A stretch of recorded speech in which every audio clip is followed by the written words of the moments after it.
Olá, e bem-vindos ao canal A Voz da Ampulheta.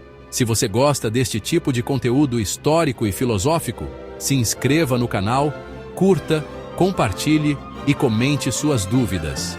Hoje vamos embarcar em uma jornada através do tempo. Estamos em uma encruzilhada da história. O passado sussurra suas histórias, guiando-nos para a compreensão de quem somos e para onde podemos estar indo. Nossa jornada começa na Grécia e Roma antigas, onde as bases da civilização ocidental foram lançadas. Viajamos então pela Idade Média, um período de fé, feudalismo e inovações notáveis. O Renascimento marca um vibrante despertar da arte, ciência e exploração, levando-nos ao Iluminismo, onde a razão e a liberdade individual tomaram o centro do palco. Finalmente, chegamos à Era Moderna, moldada por revoluções, industrialização e globalização. Esta jornada não é apenas sobre datas e nomes, é sobre entender as forças que moldaram nosso mundo, os impérios que ascenderam e caíram, as ideias que inflamaram revoluções e as inovações que transformaram nossas vidas. Olhando para trás, podemos entender melhor o presente e navegar pelos desafios do futuro. Então, vamos embarcar nesta viagem de descoberta, traçando os passos daqueles que vieram antes de nós e explorando os ecos do passado que ressoam em nosso mundo moderno. Sob os céus ensolarados do Mediterrâneo, floresceu uma das mais influentes civilizações da história, a Grécia Antiga. Formada por diversas cidades-estado independentes, como Atenas e Esparta, essa civilização era unida por uma língua comum, uma religiosidade compartilhada e ideais culturais, mas profundamente dividida em termos políticos e sociais. Atenas tornou-se o berço da democracia direta, onde os cidadãos homens, excluindo mulheres, estrangeiros e escravizados, participavam ativamente das decisões políticas. A Eclésia, ou Assembleia Ateniense, reunia-se regularmente para debater e votar leis, uma prática que lançaria as bases do pensamento democrático moderno. Enquanto isso, Esparta seguia um modelo diferente, uma sociedade militarizada e oligárquica, centrada na disciplina, na força e no dever coletivo. A vida cultural grega era um mosaico vibrante de filosofia, arte, literatura e ciência. Sócrates, com seu método de questionamento, desafiava crenças estabelecidas. Platão, seu discípulo, fundaria a academia, talvez a primeira instituição de ensino superior do Ocidente. Aristóteles, por sua vez, investigaria tudo, da ética à biologia, influenciando o pensamento europeu por séculos. Na dramaturgia, nomes como Ésquilo, Sófocles, Eurípides e Aristófanes exploraram a natureza humana através de tragédias e comédias, levando o teatro a um novo patamar de profundidade. Nas artes visuais, escultores cinzelaram a vida em mármore, capturando a forma humana ideal em detalhes requintados. Escultores como Fídias e Miron buscaram representar o corpo humano em sua forma idealizada, produzindo obras de impressionante naturalismo e equilíbrio. Mas essa era de ouro também foi marcada por conflitos. A longa e sangrenta Guerra do Peloponeso, entre Atenas e Esparta, expôs a fragilidade das alianças e os perigos da ambição. O declínio da Grécia clássica abriu caminho para a ascensão da Macedônia, sob Alexandre, o Grande, que espalharia a cultura helênica por vastas regiões do mundo antigo. Apesar das guerras e divisões, a herança grega permanece viva. Seus legados em democracia, pensamento crítico, estética e urbanismo continuam a moldar o mundo moderno, milênios depois de seu apogeu. A economia da Grécia Antiga era profundamente conectada à sua geografia e estrutura social. Com solo rochoso e montanhoso, a agricultura era limitada, o que forçou os gregos a diversificarem suas atividades econômicas e se voltarem para o mar. Os pequenos lotes de terra, muitas vezes herdados por gerações, produziam trigo, cevada, uvas e azeitonas, base da alimentação mediterrânea. O azeite de oliva tornou-se uma das principais mercadorias de exportação. O comércio marítimo era vital. Cidades como Corinto, Rhodes e Atenas transformaram-se em potências comerciais. Portos como o Pireu se enchiam de cerâmicas, vinhos, metais e escravos trazidos de todo o mundo antigo. Essa rede comercial conectava a Grécia ao Egito, a Fenícia, a Pérsia e as colônias gregas no sul da Itália e na Ásia Menor. A moeda passou a circular a partir do século VI a.C., substituindo o escambo em muitas regiões. E cada polis cunhava a sua, com símbolos locais, como a coruja de Atenas, indicando poder e identidade. O trabalho manual era em grande parte realizado por escravizados, que exerciam funções nas minas, nos campos e nas casas. Estima-se que em Atenas, a população escravizada era tão numerosa quanto a livre. A economia grega não era capitalista, mas possuía elementos de especialização e comércio de longa distância. Ao mesmo tempo, era uma economia profundamente estratificada, o que significa uma economia organizada em camadas ou classes sociais bem definidas, onde diferentes grupos têm acesso desigual a recursos, poder e oportunidades. Onde o lazer e o pensamento filosófico dos cidadãos livres eram sustentados pelo trabalho dos não-cidadãos. Mesmo sem uma unidade política central, a diáspora grega, que significa a dispersão de um povo ou grupo étnico fora de sua terra natal, geralmente por motivos de guerra, perseguição, escravidão, fome ou migração econômica, criou mercados interligados, criando um sistema econômico surpreendentemente eficiente para sua época e essencial para o florescimento cultural que viria. Das cidades-estado da Grécia, seguimos para a Península Itálica, onde Roma emergiu como uma potência central da antiguidade. Inicialmente, uma pequena cidade-estado, Roma expandiu gradualmente sua influência, conquistando seus vizinhos e, eventualmente, estabelecendo um vasto império. A fundação da República Romana, em 509 a.C., marcou o início de um sistema político baseado no poder compartilhado entre magistrados, senadores e assembleias populares. Embora não fosse uma democracia plena, esse modelo permitia certa participação cidadã, sobretudo entre os homens livres e proprietários. À medida que Roma conquistava os povos vizinhos, consolidava seu domínio por meio de uma combinação poderosa de organização militar, diplomacia estratégica e pragmatismo político.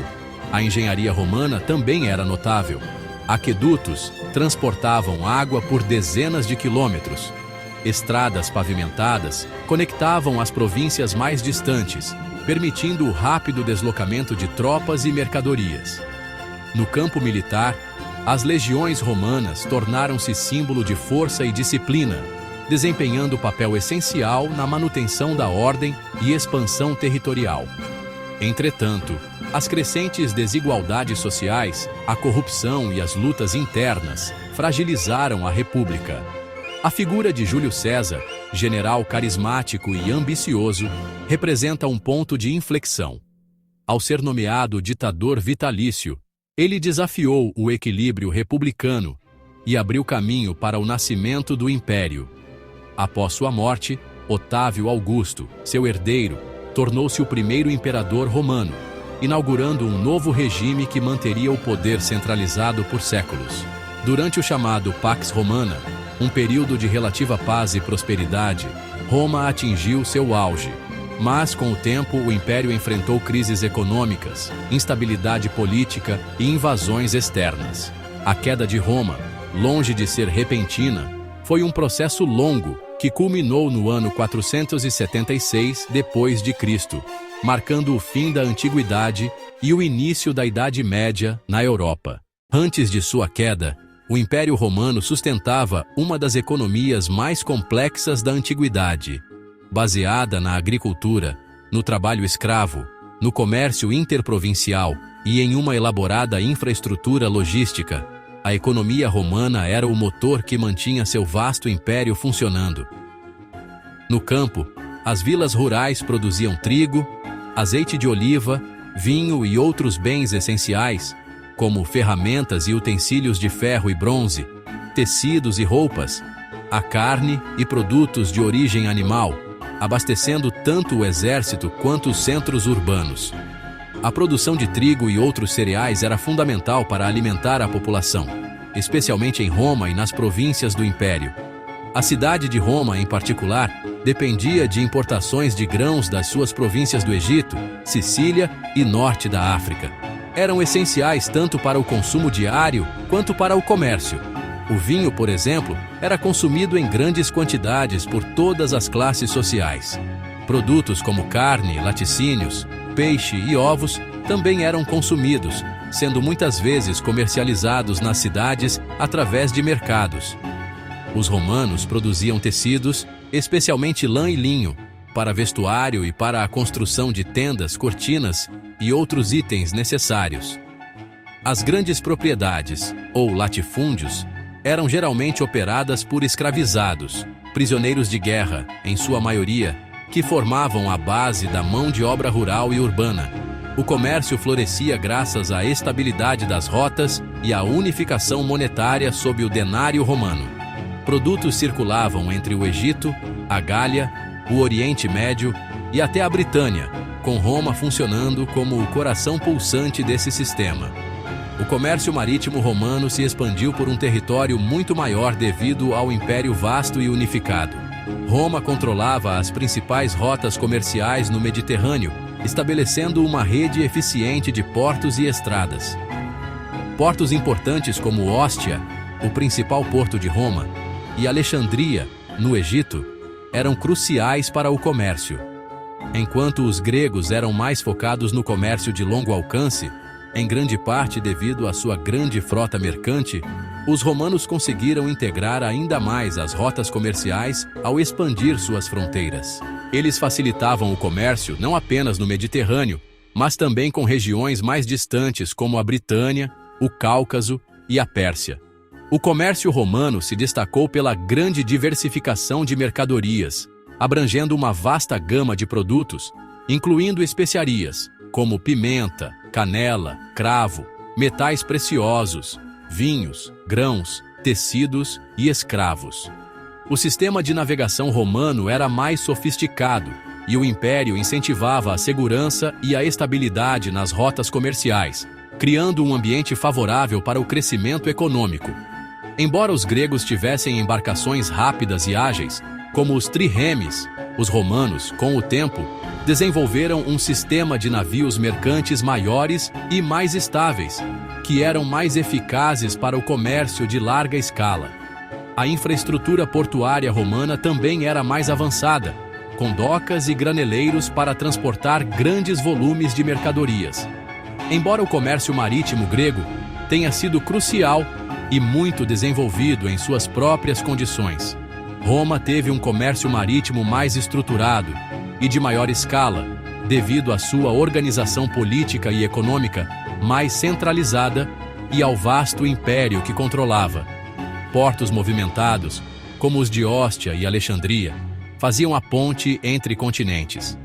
As cidades romanas eram centros de consumo e poder, onde as elites usufruíam do luxo financiado por tributos e comércio. Contudo, essa economia era altamente desigual. Enquanto uma minoria vivia em palácios, a maioria da população enfrentava pobreza, especialmente após o declínio das conquistas militares, que reduziram o fluxo de novos escravos e riquezas. A dependência do trabalho escravo, somada à corrupção administrativa, à inflação e à pesada carga tributária, tornou o sistema cada vez mais instável.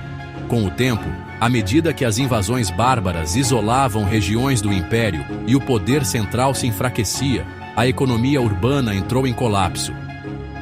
A vida passou a se concentrar novamente no campo, houve uma reruralização, criando estruturas de autossuficiência, como os futuros feudos, que prepararam o caminho para o modelo feudal da Idade Média. Após o colapso do Império Romano, a Europa mergulhou em um período de fragmentação política. Surgiram numerosos reinos, ducados e principados, uma verdadeira colcha de retalhos de poderes locais em constante disputa. Dessa instabilidade, nasceu o feudalismo, um sistema social, político e econômico baseado em relações de dependência pessoal. A terra, o principal recurso da época, era a moeda de troca. Em troca de proteção e serviço militar, reis concediam feudos a nobres, que, por sua vez, repassavam partes dessas terras a cavaleiros. Na base dessa pirâmide estavam os camponeses, especialmente os servos, que cultivavam a terra em troca de segurança. A Igreja Católica emergiu como a única instituição verdadeiramente unificadora da Europa Ocidental. Mais do que um poder espiritual, ela atuava como força política e econômica, influenciando reis e decisões de Estado. Os mosteiros tornaram-se centros de cultura e preservação do conhecimento antigo, copiando manuscritos, promovendo a alfabetização e abrigando bibliotecas em meio ao mundo rural. As cruzadas, expedições militares com o pretexto de reconquistar Jerusalém, também serviram para reabrir os canais de contato entre o Ocidente e o Oriente. Com isso, a Europa entrou em contato com novos saberes, tecnologias e mercadorias, que ajudariam, séculos depois, a impulsionar transformações profundas. Mesmo em meio a guerras, pestes e carestias, a Idade Média não foi apenas um tempo de escuridão.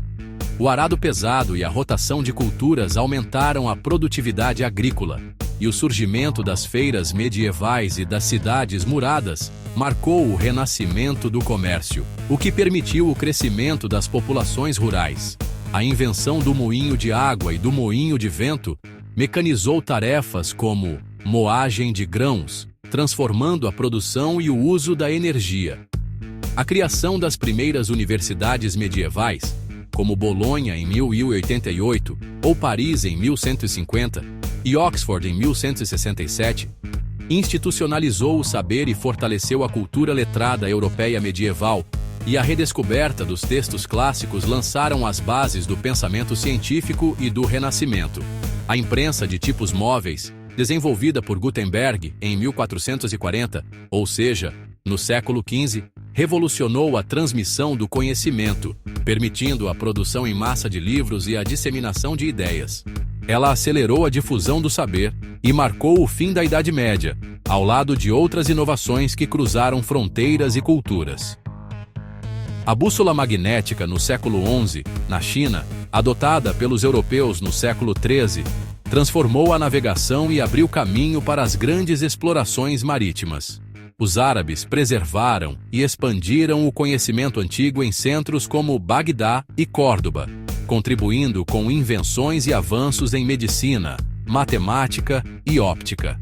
A pólvora, descoberta na China no século IX, chegou à Europa também no século XIII e, junto com o canhão, que começou a ser usado na Europa no século XIV, transformou profundamente as estratégias de guerra. No campo da defesa, nessa mesma época, surgiu a armadura de placas completas, que oferecia grande proteção aos cavaleiros, representando o auge da proteção individual na cavalaria. Invenções notáveis que moldaram o cotidiano, a guerra, o conhecimento e a exploração. Tecnologias orientais, como o astrolábio, aperfeiçoado no mundo islâmico, foram fundamentais para a navegação europeia a partir do século XIII. Ao mesmo tempo, a vida intelectual e urbana florescia com transformações culturais e práticas. Itens aparentemente simples, como os óculos, inventados na Itália por volta de 1280, ajudaram a preservar a visão e prolongar a vida intelectual.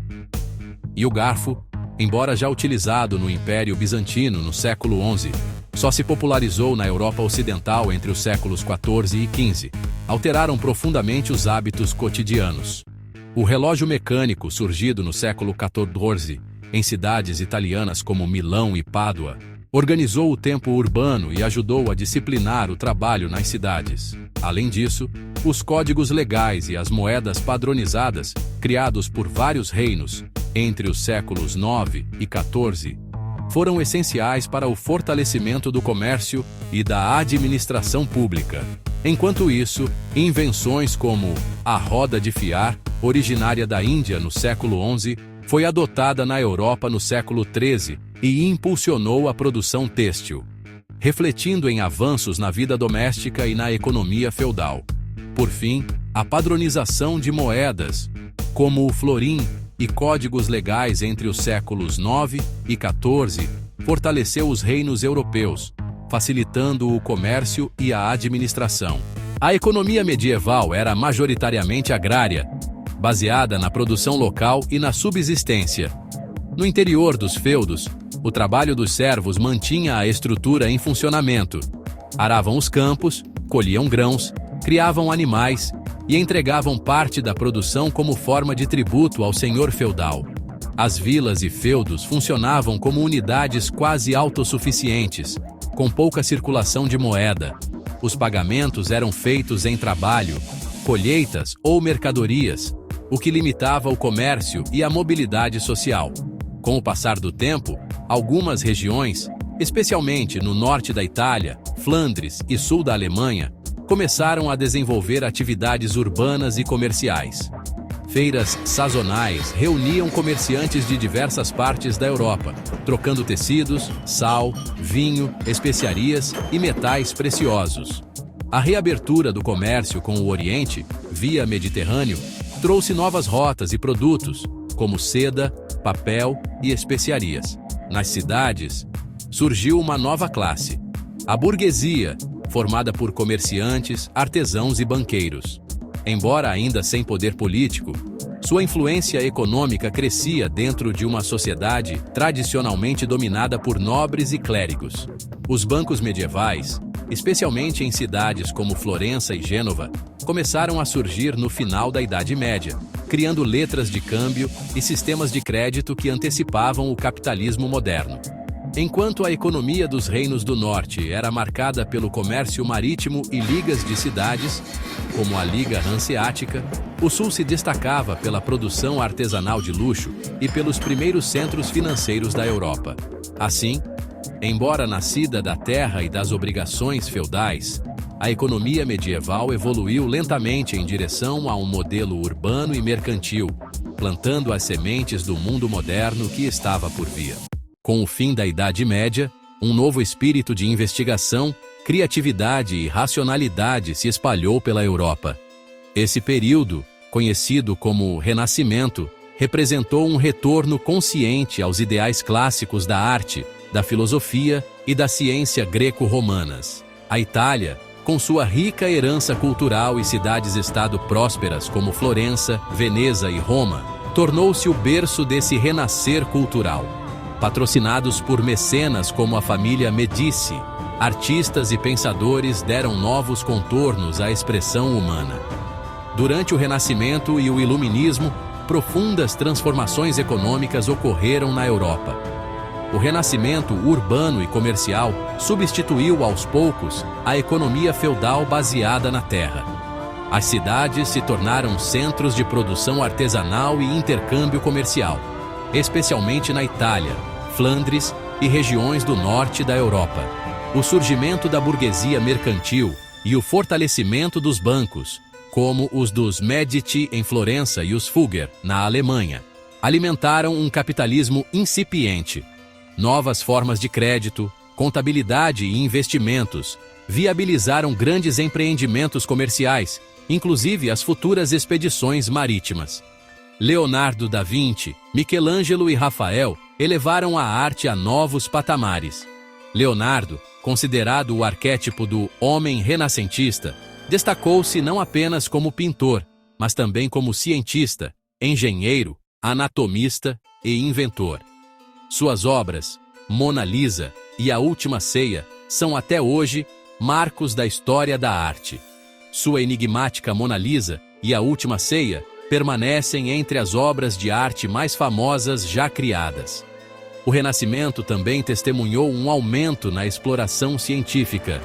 Paralelamente à arte, o Renascimento impulsionou a ciência. Nicolau Copérnico, no século XVI, propôs o modelo heliocêntrico do sistema solar, desafiando a visão geocêntrica da Igreja. Mais tarde, Galileu Galilei defendeu esse modelo com observações astronômicas, abrindo caminho para a ciência moderna. Com as grandes navegações, iniciadas no século XV, Portugal e Espanha abriram rotas comerciais para a África, Ásia e América. Essa expansão aumentou a circulação de metais preciosos, especiarias e escravizados, estabelecendo as bases do sistema econômico colonial e do mercantilismo. As transformações econômicas desses séculos plantaram as sementes do capitalismo moderno, consolidando uma nova ordem mundial baseada no comércio, na inovação e na expansão territorial. Iluminismo e Revolução. As sementes do pensamento moderno. O espírito de investigação que caracterizou o Renascimento continuou a florescer nos séculos XVII e XVIII, culminando no Iluminismo. Esse influente movimento intelectual e cultural enfatizou a razão, o individualismo e o progresso humano. Pensadores como John Locke, Jean-Jacques Rousseau e Immanuel Kant desafiaram a autoridade tradicional e defenderam os direitos e liberdades individuais. O conceito de direitos naturais de Locke, vida, liberdade e propriedade, teve um profundo impacto no pensamento político. Suas ideias ressoaram através do Atlântico, inspirando os colonos americanos em sua luta pela independência da Grã-Bretanha. A Declaração de Independência, com sua ênfase nos direitos naturais e na soberania popular, é um testemunho do legado duradouro dos ideais do Iluminismo. O Iluminismo também foi um período de grandes avanços científicos. Isaac Newton formulou as leis do movimento e da gravitação universal, revolucionando a física. Na medicina, na química e na biologia, novas descobertas tornaram a vida mais longa e saudável. Com a transição do século XVIII para o XIX, a humanidade atravessou um marco que moldaria para sempre o futuro: a Revolução Industrial. Esse período de transformações tecnológicas inéditas teve início na Grã-Bretanha, mas logo se espalhou pelo mundo, mudando a forma como vivíamos e trabalhávamos.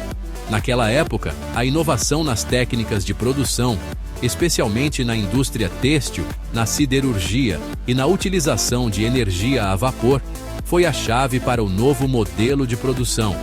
Máquinas que antes eram impensáveis tomaram o lugar do trabalho manual, e as fábricas passaram a ser os novos centros de produção.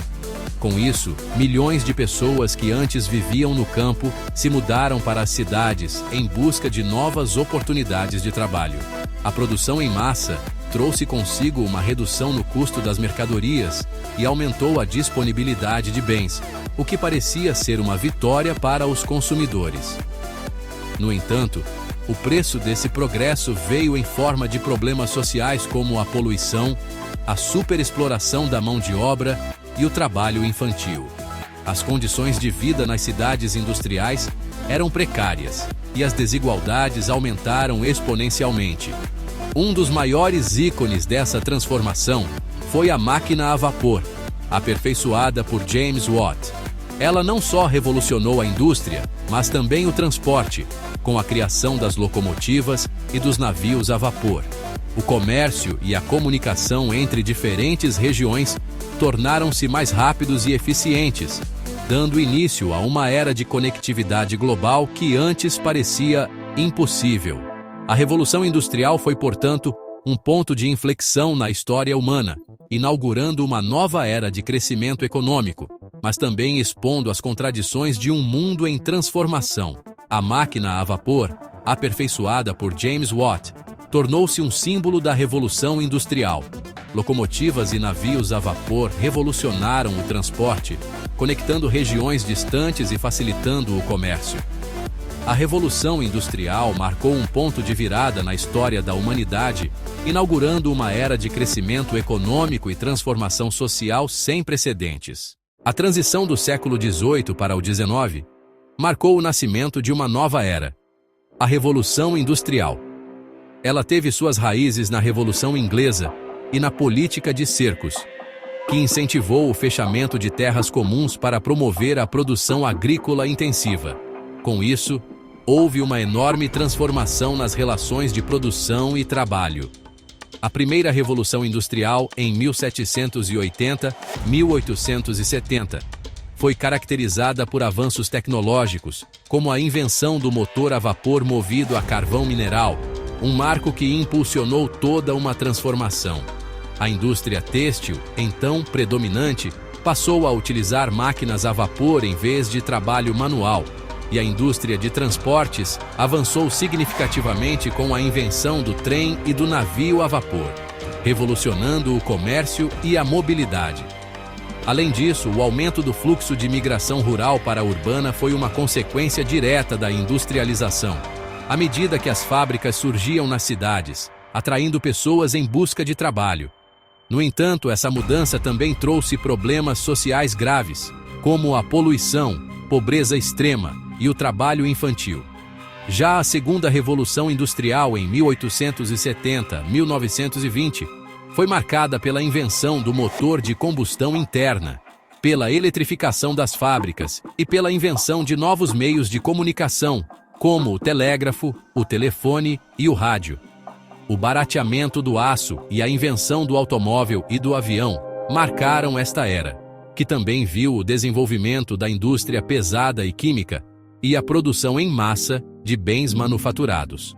Por fim, a terceira Revolução Industrial, em 1970, também conhecida como Revolução Técnico-Científica ou Informacional, trouxe inovações como o microchip, os computadores, a fibra ótica, a internet e os satélites. Essas tecnologias transformaram a comunicação, os sistemas de energia, com a ascensão das energias renováveis como solar, eólica e maremotriz, e o desenvolvimento da robótica, da engenharia genética e da biotecnologia. Essas revoluções industriais remodelaram o mundo de maneiras sem precedentes, mas também introduziram novos dilemas sociais, como a desigualdade, a alienação do trabalho e a crescente dependência das tecnologias. O século XX foi marcado por uma intensidade de mudanças e conflitos que raramente encontramos na história. Esse período foi um verdadeiro campo de provas para a humanidade, com 2 guerras mundiais devastadoras e uma série de revoluções ideológicas que moldaram o destino de países e continentes. A Primeira Guerra Mundial, iniciada em 1914, foi um dos maiores desastres da história. Em apenas 4 anos, a guerra ceifou milhões de vidas e destruiu a ideia de que o progresso humano seria contínuo e ininterrupto. A Europa, que havia sido o centro da civilização ocidental, emergiu desse conflito com suas infraestruturas destruídas e com um sentimento de vazio e desesperança. O pós-guerra foi um terreno fértil para o surgimento de regimes totalitários, como o fascismo na Itália, o nazismo na Alemanha e o comunismo na União Soviética. Esses regimes se alimentaram das frustrações populares e dos traumas causados pela guerra, prometendo soluções rápidas para as crises políticas e econômicas que assolavam seus países. O Holocausto, perpetrado pela Alemanha nazista, foi o ápice da barbárie humana, revelando ao mundo a extrema crueldade do regime totalitário e as profundezas do mal que ele podia alcançar. O genocídio de milhões de judeus, ciganos e outros grupos foi um lembrete brutal de que a civilização era mais frágil do que imaginávamos. A Segunda Guerra Mundial, que começou em 1939 e se arrastou até 1945, foi ainda mais devastadora que a primeira. O uso das bombas atômicas em Hiroshima e Nagasaki não só marcou o fim do conflito, mas também o início da era nuclear, criando um clima de tensão permanente durante a Guerra Fria. A humanidade agora vivia sob a ameaça constante da destruição em massa, com a possibilidade de um conflito global total nunca antes vista. A Guerra Fria, que dividiu o mundo entre o bloco ocidental, liderado pelos Estados Unidos, e o bloco oriental, liderado pela União Soviética, foi uma luta ideológica sem precedentes. Embora os 2 superpoderes nunca tivessem se enfrentado diretamente no campo de batalha, o mundo foi palco de uma série de confrontos indiretos, como as guerras da Coreia, do Vietnã e de outros locais, onde as superpotências se enfrentaram por procuração. Além disso, a corrida armamentista e a proliferação de armas nucleares criaram um clima de constante medo e incerteza. O mundo vivia com o peso da possibilidade de uma guerra nuclear, que poderia terminar com a civilização como conhecíamos. Assim, o século XX foi um período de extremos. Ao mesmo tempo em que viu avanços tecnológicos e sociais impressionantes, também foi palco de algumas das maiores tragédias da história humana. O mundo que emergiu ao final do século foi irreconhecível quando comparado ao início, mas ao mesmo tempo carregava em si as lições e os horrores do passado. Jean Baudrillard, sociólogo francês, propôs uma reflexão revolucionária sobre a sociedade de consumo, descrevendo-a como um novo mito tribal. Para Baudrillard, o consumo se tornou a nova moral do mundo contemporâneo, substituindo a produção como a força motriz das sociedades. No lugar de uma economia baseada na produção de bens, o que hoje prevalece é uma cultura onde o consumo se transforma em símbolo de status e prestígio. Baudrillard analisa como o consumo transforma objetos em símbolos místicos, criando uma cultura do desejo, onde o poder de compra se associa diretamente à felicidade e ao status social. Os objetos de consumo não possuem mais um valor intrínseco, mas sim um valor socialmente atribuído, algo que foi desenvolvido com a ascensão das grandes corporações tecnocráticas. A nova ordem mundial proposta por Baudrillard se caracteriza pela criação de novas hierarquias sociais. A sociedade contemporânea, segundo ele, passou a ser regida por uma lógica de consumo, onde as grandes corporações manipulariam os desejos humanos para criar uma demanda artificial por bens que, muitas vezes, não atendem a necessidades reais, mas a desejos inventados. Esse processo gera uma alienação social, pois os indivíduos não mais se relacionam diretamente com os objetos, mas com o que os objetos representam: luxo, conforto, status e prestígio. O consumo não apenas molda o comportamento individual, mas redefine as relações sociais. As hierarquias sociais não são mais determinadas pelas relações de produção ou pelo trabalho, mas pela capacidade de consumo. Isso cria um novo sistema de estratificação social, onde a marca que você consome, o status que você ostenta e a exclusividade que você busca se tornam os novos critérios de avaliação do valor social. Baudrillard, ao observar essa mutação social, afirma que vivemos em um tempo onde os objetos dominaram a vida humana. Em sua obra, ele escreve: "Os homens da opulência não se encontram rodeados, como sempre acontecera, por outros homens, mas mais por objetos." A abundância material que caracteriza nossa sociedade contemporânea, longe de trazer felicidade, se torna uma própria armadilha, pois cria uma busca incessante por mais, sem nunca alcançar a satisfação plena. No entanto, o consumo não se limita apenas aos bens materiais. Ele é também uma forma de consumo simbólico, onde as ideias de felicidade e sucesso pessoal são comercializadas e vendidas como um produto que deve ser adquirido, mas nunca plenamente alcançado. As grandes corporações tecnocráticas alimentam um ciclo interminável de desejos irreprimíveis, e as mídias modernas criam novas necessidades que não podem ser atendidas pela simples satisfação das necessidades básicas. Baudrillard critica esse processo ao afirmar que o consumo se tornou uma atividade sistêmica, uma forma de atividade cultural que guia o comportamento humano e reconfigura as relações sociais. Essa transformação gera uma alienação, pois o desejo humano, antes voltado para a produção e a criação, agora se volta para a possessão de objetos que, ao fim, não passam de signos vazios, símbolos de prestígio. A Revolução Industrial, com suas profundas transformações tecnológicas e sociais, gerou um mundo novo, mas também trouxe consigo desafios imensos. No entanto, à medida que avançamos para a sociedade contemporânea, essa revolução cedeu espaço para um novo sistema: o consumo. O consumo como fenômeno social e cultural se tornou o motor que rege as relações humanas, as hierarquias sociais e a maneira como nos relacionamos com o mundo ao nosso redor. Assim, o mito da abundância e o culto ao objeto se estabeleceram como a nova religião de uma sociedade que busca a felicidade através do poder de compra, mas que, paradoxalmente, se encontra cada vez mais afastada da verdadeira satisfação e realização.